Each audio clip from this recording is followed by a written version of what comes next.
Today, 100 years ago.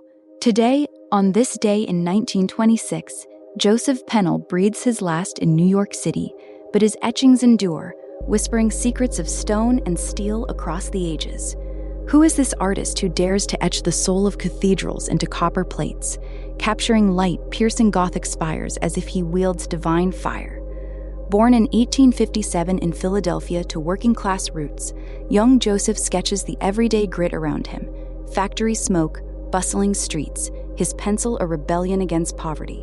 He trains rigorously at the Pennsylvania Academy of the Fine Arts, where raw talent meets disciplined craft. But Europe beckons.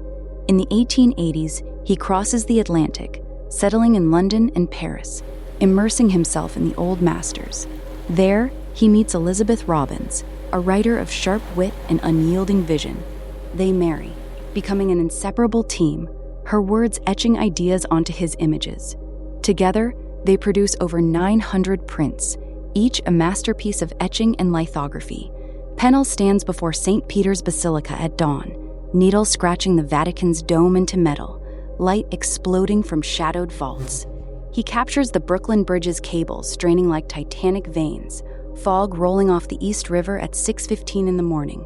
In Pittsburgh's steel mills, flames roar from furnaces as workers toil in hellish glow. Industry's raw power laid bare, beautiful and brutal. Pennell champions lithography as the people's art, rivaling oil paintings in depth. With Elizabeth, he authors over a dozen books. Lithography and Lithographers, in 1898, demystifies the press for everyday creators. Their Whistler biography unveils the master's bravado, Pennell sketching Whistler hat-brimmed and defiant, echoing Rembrandt's shadow. They illustrate Cervantes and Poe, marrying fine art to mass books in printing's golden age.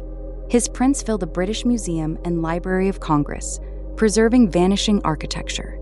Pennell overcomes obscurity through sheer output and advocacy, shaping how we see the built world, cathedral sanctity fused with machine might. His legacy? A visual chronicle that outlives stone. If Pennell's fusion of cathedral light and industrial fire stirs you, his full legacy awaits in museums and rare books. Like and subscribe to uncover more artists who etched history into eternity.